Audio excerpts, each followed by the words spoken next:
इंसानी रिश्ते भावनाओं से चलते हैं। कारणों से तो मशीनें चला करती हैं। ये कहावत तो हम सब सुनते ही हैं।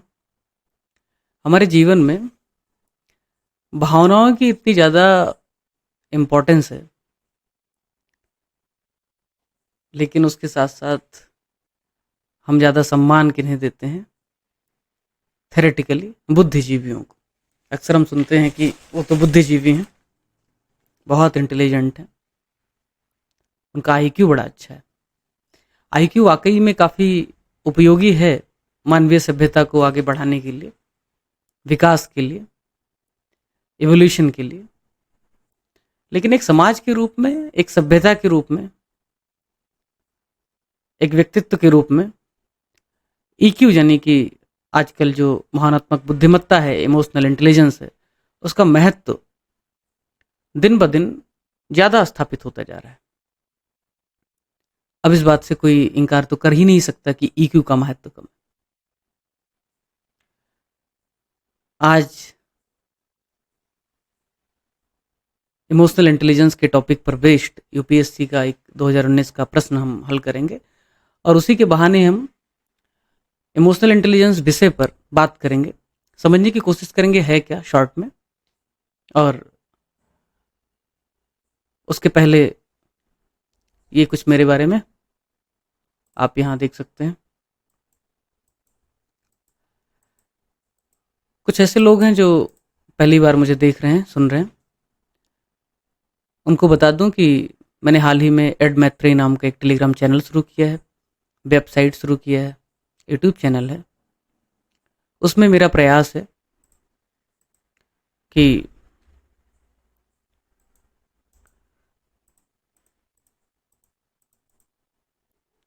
उस चैनल में के माध्यम से मेरा प्रयास है कि जितने भी राज्य सिविल सेवा की परीक्षा है, स्पेशली जिनका मेंस, उनके मेंस का सिलेबस यूपीएससी के अनुरूप है, वहाँ पर जो व्याप्त मिसगाइडेंस है उनको दूर करना, ये पूरी तरह से निष्काम जन निःशुल्क है। क्योंकि मैं यूपीएससी की जर्नी में काफ़ी सालों से हूँ। अभी 2023 में इंटरव्यू दिया है, जिसका रिजल्ट पेंडिंग है। 2023 के पहले मैंने यूपीएससी के मेंस, यूपीपीसीएस के इंटरव्यूज, कुछ पोस्ट के लिए सिलेक्शन, ये सब हो चुका है जीवन में। तो सबसे बड़ी समस्या जो स्टेट सिविल सर्विसेज की लगती है वो ये है कि यूपीएससी के लेवल का मटेरियल उनकी अपनी भाषा में सहजता से उपलब्ध नहीं है। अच्छे रिसोर्सेस, अच्छे लोगों के गाइडेंस की अनुपस्थिति की वजह से कम योग्य लोग बाजारीकरण के फायदे के वजह से अपने चैनल्स, अपने कोचिंग से स्टार्ट कर चुके हैं, और उसका नुकसान विद्यार्थियों को भुगतना पड़ता है मिसगाइडेंस के रूप में। उसी मिसगाइडेंस को दूर करने का प्रयास मेरे तथा मेरे साथियों के द्वारा है, जिसमें से कई लोग ऑलरेडी अच्छे पदों पर सिलेक्टेड हैं। समय समय पर उनके साथ आपकी हम मुलाकात कराएंगे, उनका मार्गदर्शन भी उपलब्ध कराएंगे। तो आज जो विषय है वो है इमोशनल इंटेलिजेंस। उस पर आपको प्रश्न अभी दिखाई देगा। उसके पहले कुछ बात कर लेते हैं। आईक्यू, जिसके बारे में आपने सुना ही होगा, हर कोई आईक्यू के बारे में बात करता है। एक हीगल नाम के दार्शनिक थे, और वो बुद्धि को जीवन में सफलता का बड़ा ही महत्वपूर्ण अवयवजनित तत्व मानते थे। जैसा कि हम सभी लगभग लगभग मानते हैं कि बुद्धि नहीं है तो फिर बड़ा मुश्किल है जीना, समाज में सर्वाइव नहीं कर पाएंगे। तो वो अस्तित्व के लिए, सर्वाइवल के लिए बुद्धि को बहुत महत्वपूर्ण मानते थे। ये है हीगल। एक दूसरे दार्शनिक थे, उनका नाम था किरकेगाद।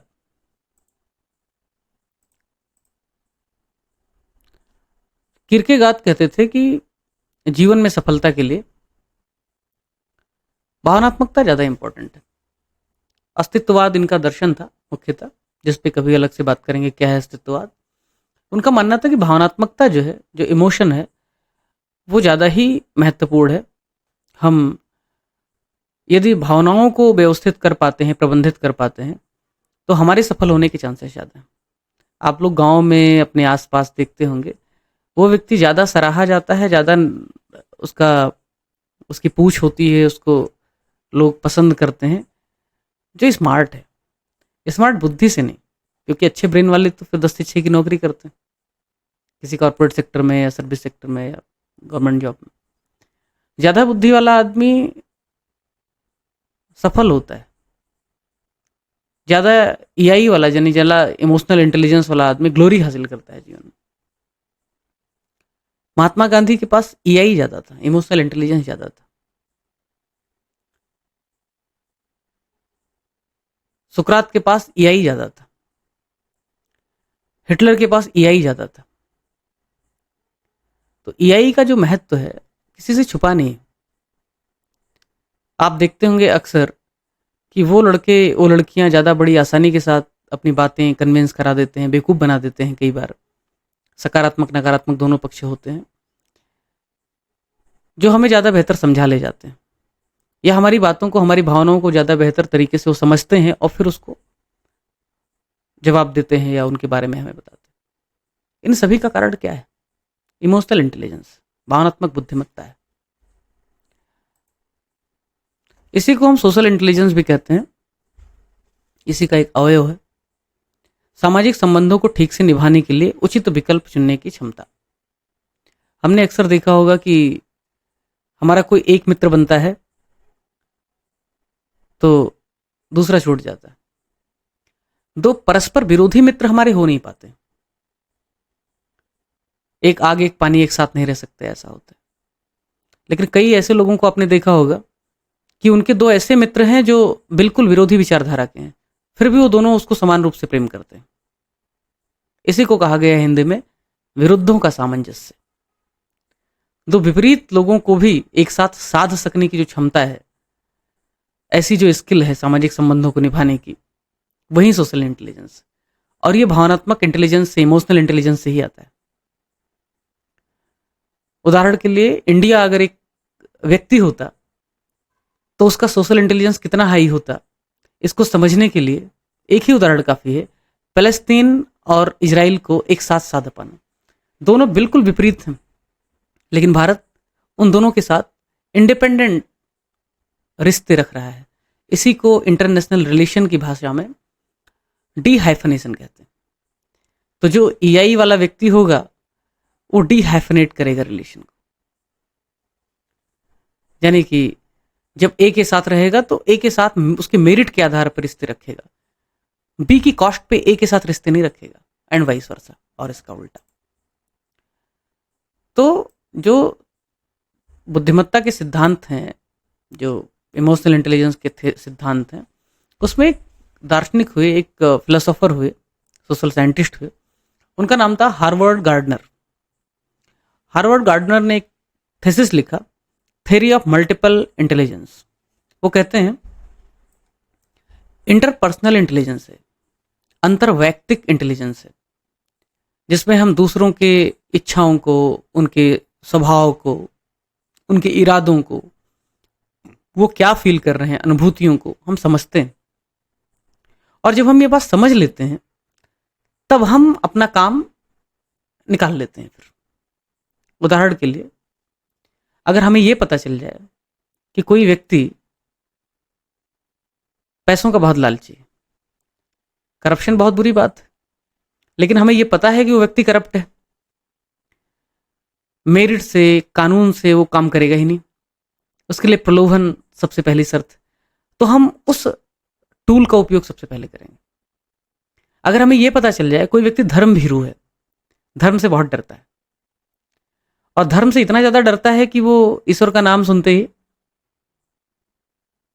सब कुछ कर सकता है, तो हम उससे फिर जब भी बातचीत करेंगे, जब भी कोई काम का समय होगा, तो उसे धर्म का उदाहरण देंगे, धर्म का हवाला देंगे कि देखो धर्म में तो कहा गया है कि ऐसा करना है, ऐसा नहीं करना है। उदाहरण के तौर पे एक दिन मैं महाराष्ट्र में किसी एक ठेले से कुछ सामान खरीद रहा था, और एक पर्टिकुलर चीज थी जो मुझे ज्यादा कॉस्टली लगी तुलनात्मक रूप से, और वो व्यक्ति अपने सिर पर टोपी जिस तरह से पहना था, जिस तरीके से उसकी पोशाक थी, उससे मुझे लगा कि ये वारकरी संप्रदाय का व्यक्ति है। और मैंने उससे कहा वारकरी लोग तो झूठ बोलते नहीं है, ज़्यादा मुनाफा भी नहीं कमाते, तो आप इतना महंगा क्यों लगा रहे? और ये बात उसको इतना असर किया कि उसने कहा ठीक है, आप 20 रुपये कम दे दीजिए। तो अगर हम व्यक्ति के बारे में, उसके व्यक्तित्व के बारे में, उसके स्वभाव के बारे में जान सकें, तो जो टर्न अराउंड द टेबल वाला कॉन्सेप्ट है, सब कुछ अपने पक्ष में कर लेना, ये बड़ी आसानी से किया जा सकता है। तो इसके लिए क्या चाहिए? इमोशनल इंटेलिजेंस चाहिए। अब इमोशनल इंटेलिजेंस क्या है, इसके बारे में विस्तार से पढ़ा जा सकता है। ढेर सारे पाठ्यपुस्तकें अवेलेबल हैं, ढेर सारे वीडियोज अवेलेबल हैं। जब कभी डिटेल में इस पे क्लास पे चर्चा की जाएगी तो करेंगे, चूंकि आज सिर्फ एक क्वेश्चन के बारे में बात करने के लिए आए हैं, तो सिर्फ एक ओवरव्यू लेंगे। पीटर और सलावी और डेनियल गोलमैन, ये दो ऐसे विचारक हैं जिनको हम ठीक से पढ़ते हैं अपनी यूपीएससी या यूपीपीसीएस की तैयारी के दौरान। तो पीटर एंड सलावी ने इमोशनल इंटेलिजेंस के बारे में बात की है। इसके अलावा डेनियल गोलमैन ने भी बात की है। डेनियल गोलमैन ज़्यादा फेमस इसलिए हैं क्योंकि इन्होंने एकेडमिकली बहुत ज़्यादा रिसर्च किया है, प्रैक्टिकली बहुत ज़्यादा इस पर काम किया है, और उनका मॉडल जो है बड़ा ही ज़्यादा सराहनीय है। उन्होंने एक पेपर लिखा जिसमें कहा why it can matter more than IQ. EQ जो है, ईआई जो है, वो आईक्यू से ज़्यादा मैटर क्यों करता है। और उन्होंने 5 कंपोनेंट दिए इमोशनल इंटेलिजेंस के, यानी भावनात्मक बुद्धिमत्ता के 5 कंपोनेंट दिए। पहला, सेल्फ अवेयरनेस, जिसको हिंदी में कहेंगे स्वजागरूकता, स्वयं के बारे में जागरूकता। स्वयं के बारे में जागरूकता कैसे? जैसे मैं अपनी बात करता हूं कि मुझे पता है कि सवेरे उठने में मुझे बड़ी समस्या होती है, मैं उठ ही नहीं सकता हूं। रात को कभी भी सोऊं, सवेरे 8-9 बजे के पहले मुझे मेरी नींद ही नहीं खुलने वाली। तो बेहतर यह है कि अगर मुझे एग्जाम देने जाना है, एक बार मेरा एक परीक्षा का मेंस का पेपर छूटा था शुरुआत के दिनों में, तो अगर मुझे पता है कि मैं सवेरे उठ ही नहीं सकता हूँ, तो मैं अपने होटल के गेस्ट हाउस के रिसेप्शन पे लोगों को बोल के रखूंगा मुझे सवेरे 8 बजे इंटरकॉम पे कॉल कर देना। दोस्तों को, फैमिली को बोल के रखूंगा मुझे मोबाइल पे कॉल कर देना।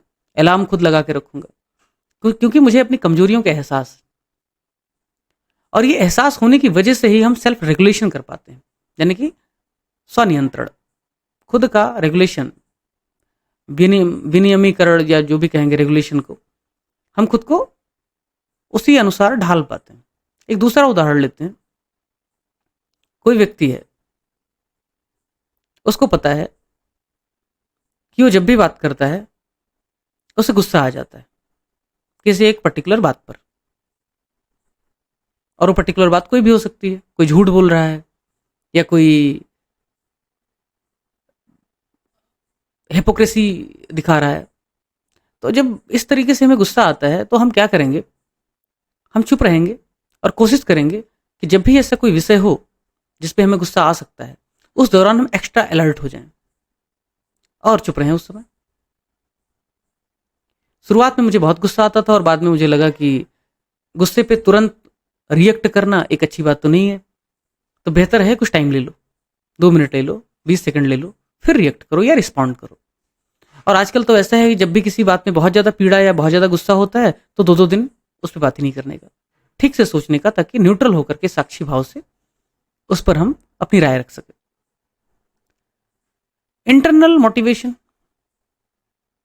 अंतः प्रेरणा। अब अंतः प्रेरणा क्या है? अंतः प्रेरणा, हम कोई काम कर रहे हैं और काम करने के दौरान हम कई बार कमजोर पड़ते हैं। सिविल सर्विसेज की परीक्षा को ही ले लिया जाए तो हमें पता है कि इसमें सफलता का रेट बहुत बहुत कम है। 2 साल, 3 साल, 4 साल हो चुके हैं और हमें सफलता, अपेक्षित सफलता नहीं मिल पा रही है। ऐसी स्थिति में बाहर के लोग कहेंगे, अरे भाई तुमसे तो हो ही नहीं पाएगा, यूपीएससी मटेरियल तो तुम हो ही नहीं। कई और लोगों को देखेंगे, अरे हमारे वो सीनियर भैया थे, उन्होंने तो 2 बार इंटरव्यू दिया है लेकिन उनका हुआ ही नहीं, 3 बार इंटरव्यू दिया नहीं हुआ, 2 बार मेंस लिखा नहीं हुआ। ऐसी चीजें निराश करती हैं कि अगर उनका नहीं हुआ तो हमारा कैसे होगा। उस स्थिति में क्या है आपको बाहर से प्रेरणा नहीं मिल रही है, आपको अपने भीतर से प्रेरणा तलाशनी पड़ेगी। जैसे कि हर व्यक्ति डिफरेंट होता है, हर व्यक्ति की किस्मत डिफरेंट है, हर व्यक्ति की अपनी कमजोरियां और मजबूतियां हैं।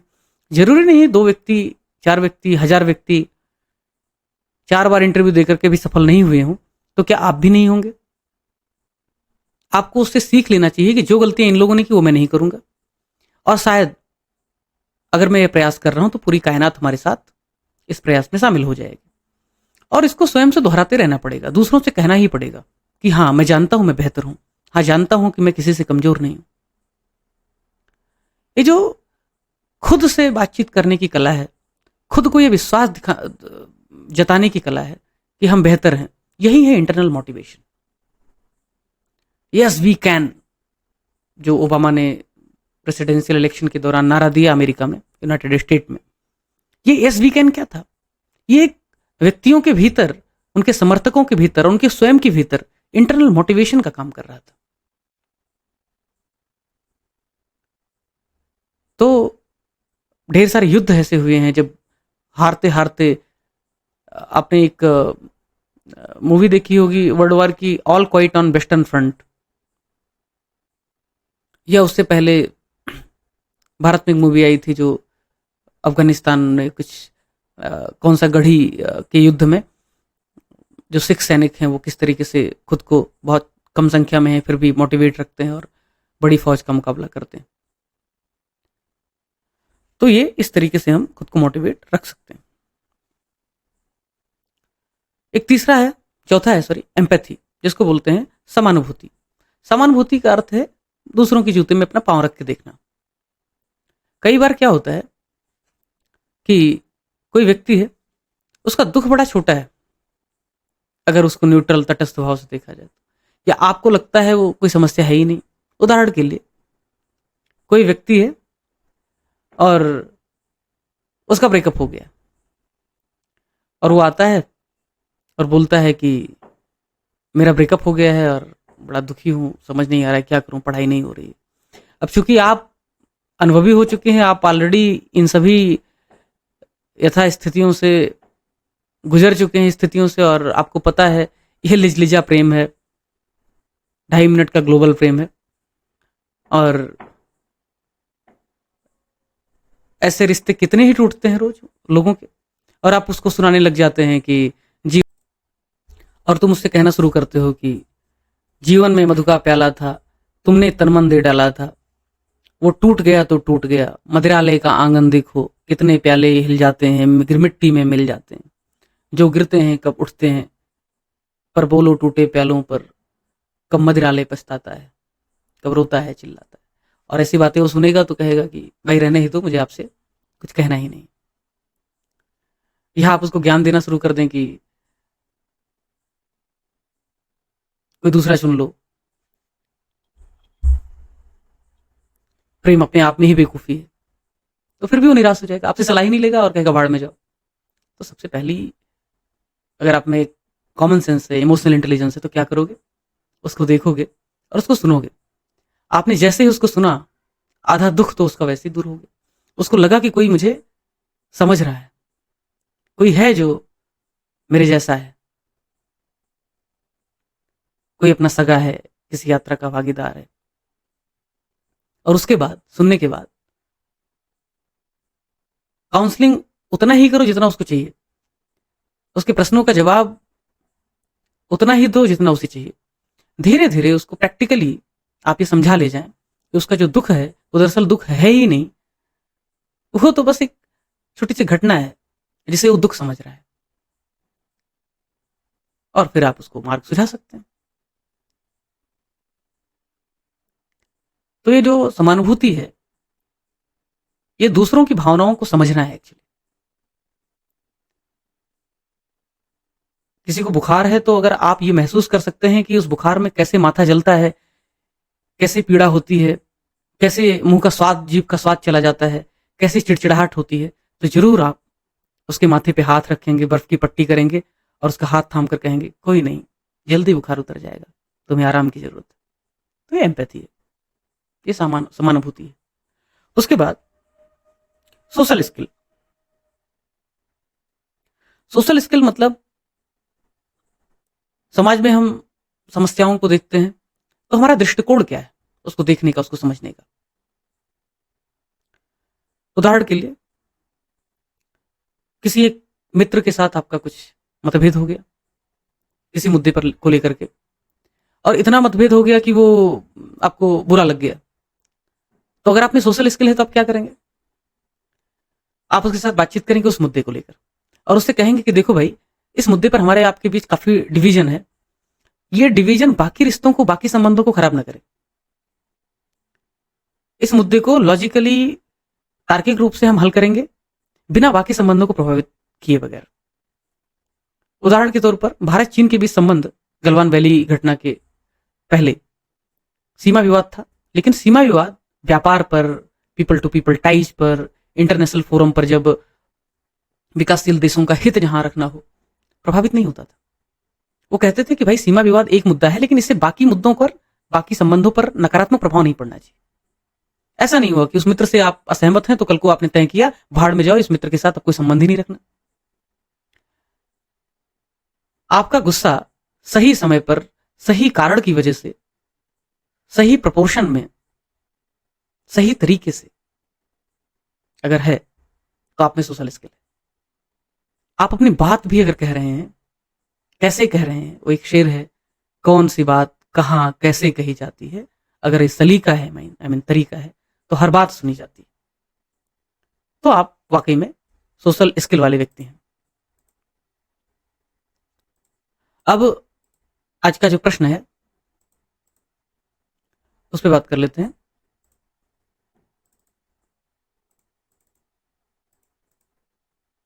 ये प्रश्न है यूपीएससी का 2019 का पीवाईक्यू है।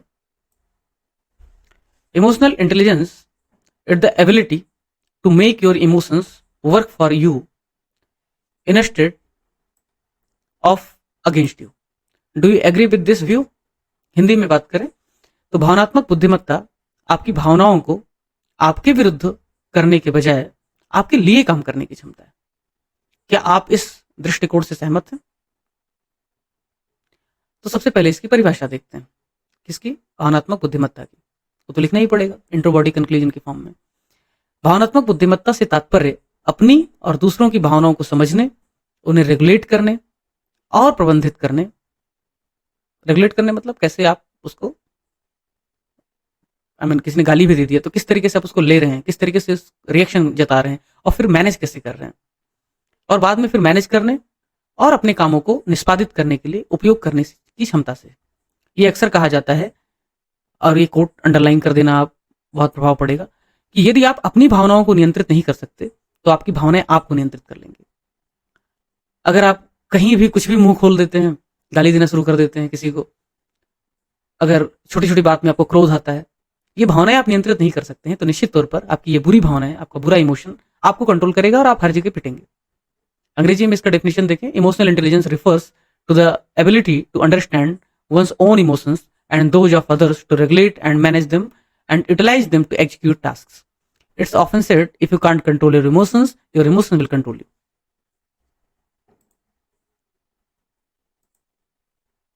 हमने डेनियल गोलमैन के मॉडल की बात कर ही ली थी। अब जो पहला डायमेंशन है, इसमें दो डायमेंशन है। एक तो ये है कि अगर आप इमोशनली इंटेलिजेंट हैं तो आप अपनी भावनाओं को अपने हक में, अपने फायदे के लिए मोड़ेंगे। अगर नहीं तो आपकी भावनाएं आपको कंट्रोल करेंगे, आपके विरुद्ध चली जाएंगी चीजें। तो पहला जो डायमेंशन है, ability to make emotions work in your interest then against you. भावनाओं को अपने विरुद्ध करने के बजाय अपने हित में किस तरीके से करने की क्षमता है। तो जो व्यक्ति अपनी भावनाओं को, दूसरों की भावनाओं को अपने हित में यूज कर पाता है, वो क्या करता है और उसे क्या फायदा होता है, उन पॉइंट्स को हम देखते हैं। पहली चीज तो नेगेटिव फीलिंग को, नेगेटिव भावनाओं को कंट्रोल करेगा। दूसरा, तनाव प्रबंधन यानी कि स्ट्रेस मैनेजमेंट होगा। उसको पता होगा कि अपनी और दूसरे की भावनाएं कैसी है। वो पॉजिटिव एटीट्यूड रखेगा, एंजाइटी को कंट्रोल करेगा। ऐसा अगर करेगा तो एंजाइटी अपने आप कंट्रोल हो जाएगी। पर्सनल नहीं बनाएगा, परिवर्तन को समझेगा। एक एक करके इसको समझते हैं। सबसे पहले नकारात्मक भावनाओं को कैसे कंट्रोल करेगा, कंट्रोलिंग नेगेटिव इमोशंस। अब मान लो कि एक उदाहरण देते हैं कि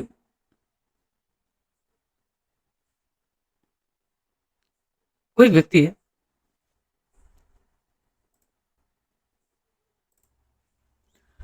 अब मान लो नकारात्मक भावनाओं को कैसे कंट्रोल करेगा।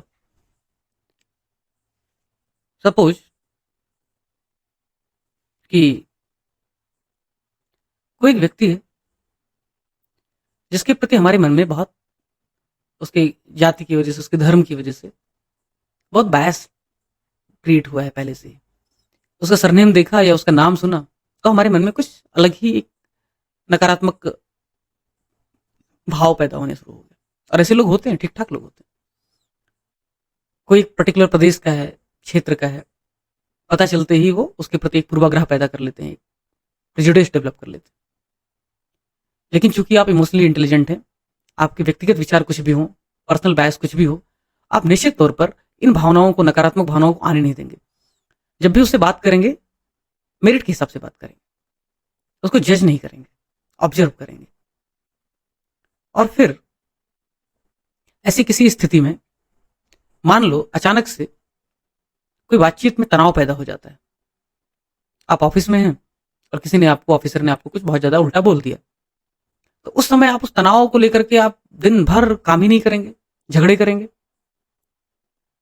प्रोडक्टिविटी उससे प्रभावित होगी, या आप रिटेलिएट करेंगे। आप ऐसा नहीं करेंगे। अगर आप इमोशनली इंटेलिजेंट हैं तो जो भी आपको डांट पड़ी है, आप ये मानेंगे कि आप उससे जूनियर हैं, आप ये मानेंगे कि डांट तो नौकरी का हिस्सा है, आप ये मानेंगे कि अपने को तो डांट खाने का ही पैसा मिलता है। ये सब सोच करके आप मैनेज कर लेंगे। और आपको पता है कि आपको जब भी कोई इस तरीके से बोल रहा है तो आपको बहुत गुस्सा आता है, तो उस समय आप अलर्ट हो जाएंगे, रेड अलर्ट, रेड फ्लैग आ जाएगा आपके दिमाग में कि आपको ऐसा कुछ भी नहीं करना है। अभी उदाहरण के लिए बंगाल में एक आईपीएस ऑफिसर था, सिख था, और भीड़ में से जो कुछ एक पर्टिकुलर पार्टी के लोग वहां प्रदर्शन कर रहे थे, भीड़ में से किसी ने ऐसा, उस आईपीएस ऑफिसर ने दावा किया कि उसको खालिस्तानी बोला। तो वो व्यक्ति बहुत आग बबूला हो गया, बहुत गुस्सा हो गया, और बिल्कुल उसने बहुत रिटेलिएट, बहुत रिएक्ट किया। मैं सोच रहा था कि उसने जो किया उसमें कुछ गलत नहीं है, एवरेज है। कोई किसी के धर्म के आधार पर, किसी की पहचान के आधार पर अगर कोई नकारात्मक टिप्पणी करेगा तो गलत क्या है इसमें। लेकिन नहीं, वो एक आईपीएस ऑफिसर है, वो एक पब्लिक सर्वेंट है, पब्लिक फिगर है। अगर वो चाहता तो इस प्रकार के खालिस्तानी कमेंट को सुनने के बाद उसे गुस्सा तो बहुत आता, लेकिन उस समय क्या करता, वो व्यक्तिगत रोल में नहीं था, वो एक प्रोफेशनल रोल में था, वो एक पब्लिक सर्वेंट था। उन पर बात ही नहीं करता, या सिंपली कहता, हाँ मेरी पहचान की वजह से अगर आप मुझे खालिस्तानी कह रहे हैं, कोई बात नहीं, ये आपका व्यक्तिगत पूर्वाग्रह है, लेकिन मैं आपसे इतना कहना चाहता हूं कि यहाँ पे मुद्दे की बात करेंगे, जो समस्या है उस पर बात करेंगे, बजाय मेरी पहचान के आधार पर। मैं क्या गलत कर रहा हूं वो बताइए, मेरी पहचान क्या है, इसका क्या फर्क पड़ रहा है। यहाँ पे तनाव को प्रबंधित कर पाता तो भीड़ को ज्यादा बेहतर मैनेज कर पाता। अगर उसे पता होता कि इस प्रकार के कमेंट से उसे गुस्सा आता है तो शायद इस तरीके से वो कभी रिएक्ट नहीं करता। सकारात्मक रवैया क्या,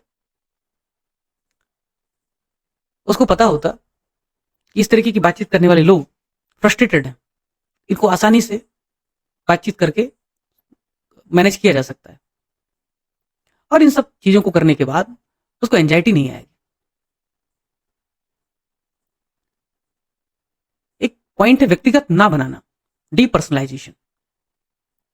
कई बार क्या होता है कि हम किसी मुद्दे पर बात कर रहे होते हैं, मान लो दो व्यक्ति हैं, राजनीतिक पार्टियों पर चर्चा कर रहे हैं, और वो आपस में चर्चा करते करते करते करते राजनीतिक पार्टी के एजेंट बन जाते हैं और झगड़ा करना शुरू कर देते हैं।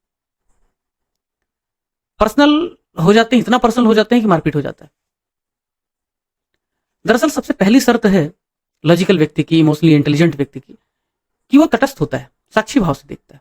वो देखता है सामने वाला जो कुछ भी कह रहा है किस मनोभाव से कह रहा है, किस प्रभाव से कह रहा है, क्या कहना चाहता है, उसके पीछे की लॉजिक क्या है। और ऐसा तभी कर सकता है जब वो पर्सनली इन्वॉल्व नहीं होगा उसमें। अगर उसके पर्सनली विचार, पर्सनल भावनाएं इन्वॉल्व हो गई तो निश्चित तौर पर वो तटस्थ नहीं रह पाएगा, वो ऑब्जेक्टिव नहीं रह पाएगा, साक्षी भाव से नहीं रह पाएगा। और सामने वाला जब कोई बातचीत करता है, दूसरा पक्ष, तो उसके विचार जब बदल रहे होते हैं, उसके बातचीत में, मेरे एक मित्र है अभी हाल में, उनसे बात हो रही थी तो उन्होंने मुझे कहा कि मेरी बातचीत में डिसोनेंस है, एक एक कन्फ्लिक्ट है, एक डिफरेंस है। तो मुझे लगा ऐसा क्यों है और ऐसा क्यों नहीं होगा। जो भी व्यक्ति प्रामाणिक है, जो भी व्यक्ति प्रैक्टिकल लाइफ जीता है, उसके विचारों में, उसके एक्शंस में डिफरेंस होना स्वाभाविक है। हमें ये समझना है, ये ऑब्जर्व करना है, जज नहीं करना है, समझना है कि प्रामाणिक व्यक्ति के मन, कर्म और वचन में अंतर होना स्वाभाविक है। वो अंतर कितना ज्यादा गहरा है, जितना ज्यादा गहरा अंतर होगा मन, कर्म और वचन में, वो मनसा वाचा कर्मणा के सिद्धांत से उतना ही दूर होता जाएगा और तब वो व्यक्ति बहुत ज्यादा अच्छा नहीं समझा जाएगा। लेकिन अंतर अगर बहुत ज्यादा नहीं है तो वो व्यक्ति पर्सन ऑफ इंटीग्रिटी है। इसका मतलब ये नहीं है कि हम किसी को, हर किसी को जज करते फिरेंगे। हम ऑब्जर्व करेंगे तटस्थ होकर के, परखेंगे नहीं। परखेंगे तो फिर हर व्यक्ति फेल होगा, हम परिवर्तन समझ ही नहीं पाएंगे।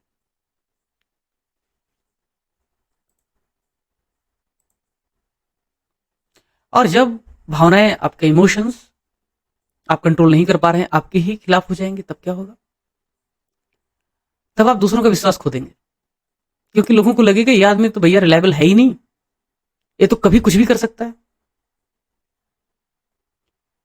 इस आदमी से सामान्य बातचीत भी करोगे तो भी क्रोधित हो जाता है, हर चीज पर्सनल ले लेता है, तो आप ट्रस्टवर्दी नहीं रह पाएंगे। और जो व्यक्ति विश्वसनीय नहीं है समाज में, जीवन में, चाहे व्यक्तिगत हो चाहे सामाजिक हो, उसकी स्वीकार्यता बहुत कम होती है। और अगर आपकी भावनाएं आप पर हावी हैं, कंट्रोल कर रही हैं आपको, तो निश्चित तौर पे आप मान लीजिए कि आप भेदभाव भी करेंगे। आप क्षेत्रवाद के समर्थक हैं और आपको लगता है एक पर्टिकुलर क्षेत्र का व्यक्ति बुरा ही होता है, तो फिर निश्चित तौर पे आप ऐसे क्षेत्र के व्यक्ति को देखेंगे तो आपको लगेगा ये बुरा ही है, आप उसका नुकसान ही करेंगे। आप नहीं चाहेंगे तो भी सबकॉन्शियस माइंड की वजह से आप नुकसान कर देंगे। या जाति और धर्म में भी ऐसा ही होता है। तो बेहतर है कि आपकी भावनाएं आप पर हावी ना हो, आप तटस्थ रहें, आप ऑब्जेक्टिव रहें, आप नीर का विवेक कर सकें, आप परिवर्तन को समझ पाएं। इसके लिए आपको भावनात्मक रूप से बुद्धिमान होना ही पड़ेगा, सोशल इंटेलिजेंट होना ही पड़ेगा। और इस प्रश्न का अगर कंक्लूजन लिखना हो तो हम एक हर्बर्ट साइमन नाम के सोशल साइंटिस्ट हैं, उनके कोट को हम कंक्लूजन में लिख सकते हैं कि मानव के पूरी तरह से तर्कसंगत होने के लिए हमें समझना होगा कि भावना इसमें क्या भूमिका निभाती है। क्या कोई व्यक्ति पूरी तरह से तर्कसंगत हो सकता है, रैशनल हो सकता है? तो शायद नहीं। उसकी तर्कसंगत होने की जो क्षमता है उसको उसकी भावनाएं भी निर्धारित करेंगी। वो कितना भावनात्मक है, वो कितना इमोशनली इंटेलिजेंट है, उसकी नकारात्मक या सकारात्मक भावनाएं बायस के रूप में कितना ज्यादा उस पर हावी हो रही हैं या नहीं हो रही हैं, इसका प्रभाव हमें समझना पड़ेगा। इसीलिए सबसे अधिक जो वस्तुनिष्ठ या ऑब्जेक्टिव व्यक्ति होगा या तार्किक निर्णय लेने वाला व्यक्ति होगा, उसको अपनी भावनाएं अपने निर्णय लेने की प्रक्रिया पर कम से कम हावी होने देना होगा। तो in order to have anything like a complete theory of human rationality, we have to understand what role emotions play in it. So to make the most objective and logical decisions, we must be aware about our emotions and their impacts on the decision making. आप इसको conclude कर सकते हैं इस तरह से।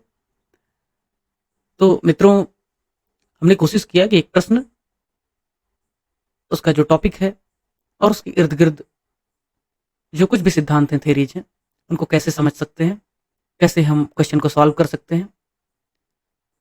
क्योंकि मुझे नौकरी भी करनी है, अभी फाइनल सिलेक्शन नहीं हुआ है, इंटरव्यू हुआ है, तो प्रिपरेशन भी करना है और अन्य भी जिम्मेदारियां हैं, संसाधन की भी कमी है।